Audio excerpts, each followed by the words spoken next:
Every now and then when I play a game, it leaves me with a bad impression. Then a few years later, when revisiting it, I almost can't believe it's the same game that I played way back when. And it goes from bad to great in my mind. This is not one of those games. But it almost was.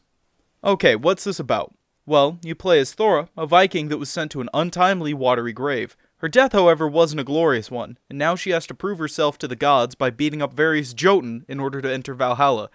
I wake up in a grassy field, and we're off to hunt for giants. I guess now's the time to talk about the art style. Jotun's an isometric action-adventure game with every element being entirely hand-drawn. Honestly, this art alone could pull someone into the game.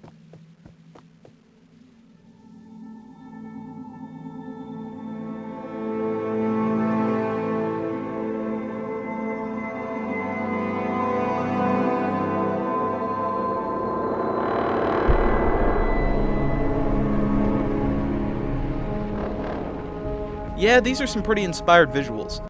Every now and then, you're exploring and you can get epic shots of some landscapes, and honestly, this is one of the best representations of a storybook in any game I've ever seen. Now, sometimes games can get so into their stylistic choices that it can be hard to distinguish certain features of the map. Wait, what? What am I supposed to do now? But that's not the case here. You can clearly tell what can or can't be interacted with. And it should make progressing feel very good, in theory. I killed Jera and have impressed the gods enough that now I'm granted passage to Gunungagap. Yeah, I'm just gonna call it the Void from now on. In the Void, you can choose which area you'd like to go to next. Each has 2 puzzle sections that you have to complete, then a boss fight with a Jotun. And none of them have to be completed in any order, so if you find a boss particularly difficult, you can always go off, get stronger, and come back. Okay, fine. Let's talk about the combat.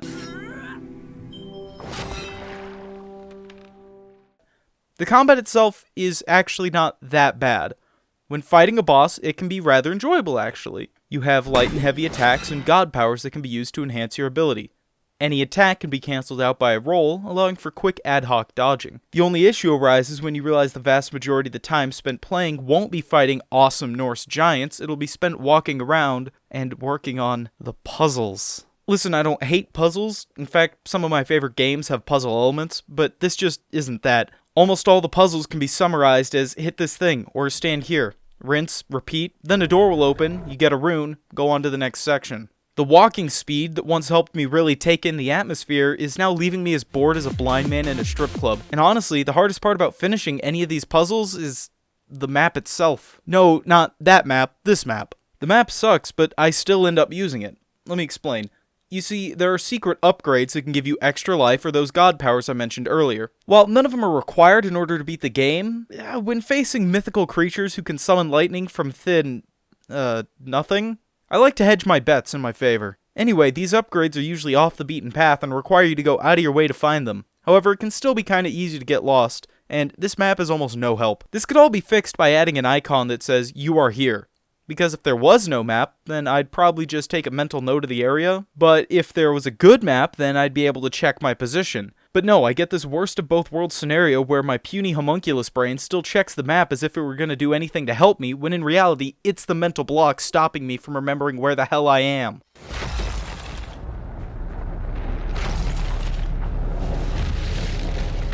Oh, fuck. And honestly, this J for jalapeno approach to enemy usage throughout the levels really tests my patience. Last actual enemy that I fought, I guess, would be those tendrils that came from the ground on the first level. But even then, I'm not sure if those count. They were more like Little Shop of Horror whack-a-moles than anything else. And while going for easy one-shot enemies doesn't have to hurt the feel of combat, these ones do. If you're gonna do it right, you gotta use large numbers. Enter the Swedes. Oh god. They appear in a large enough group to make a baker's dozen IKEA wardrobes, and they're actually fun to fight to boot. Don't take that as the combat being difficult or complex, it's just they're a real spectacle. They still break like wet paper, but the sheer number of them is really fun to look at. But even if it's only because of the lack of enemies overall. Now I know why there's so few enemies, and it has to do with that beautiful art style. This stuff is costly, and hand-drawing tons of new animations for a bunch of new enemies just probably wasn't in their budget. I mean, by their own estimation, each one of these battlegrounds costs about $10,000 to make. I guess now's the time to mention that this game was funded on Kickstarter, and unlike Yog Ventures, Ant Simulator, or Star Citizen, Jotun actually came out and wasn't a scam. But there is a catch. You see, they did make their end goal of $50,000, by a fair bit. But I think they were banking on that number being a lot higher than it actually was. I mean, for God's sake, they were adding stretch goals up to $100,000. They were probably hoping more money would come in, and then they could use that to make a fully fledged game. But no, we got this. Hey, so this is a couple days later and I'm editing this. I actually only have just now watched the trailer for the Jotun Kickstarter. It seems they wanted it to be an open world game that was randomly generated. Like, listen to this. You explore a vast, randomly generated world to find runes which are used to summon the Jotun. Imagine the mood of Journey and the scale of Shadow of the Colossus in top-down 2D. Jotun's world is filled with content to discover.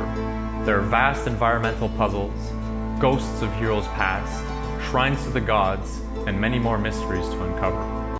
Yeah, the game is nothing like that. Oh hey, thank God, there's more enemy. Wait, what the fuck? They don't even fight back! They don't! The music to this game is fantastic. Like the art, there really isn't anything bad to say about it. There are 20 tracks overall, and they're each professional quality, leaving you with enough music to make every area feel pretty unique. I've seen a tendency in some indie games to have music that can sound simplistic or one note, but Jotun avoids all this. All its music sounds distinct, yet cohesive, and it can pull together a mood, which is something that I find missing from some AAA games. So I've beaten up all the Jotun, and now it's time to face Odin himself. Odin doesn't fuck around. He could throw homing lightning spears, summon Jotun, and later in the fight when you win, it's actually just because you hit him hard enough to impress him. You didn't even do any actual damage. Damn. We go onto this Bridge of Light and we finally enter Valhalla. And overall, Jotun was a game I wanted to like. In a perfect world, the presentation of this game wouldn't be shackled down by its gameplay.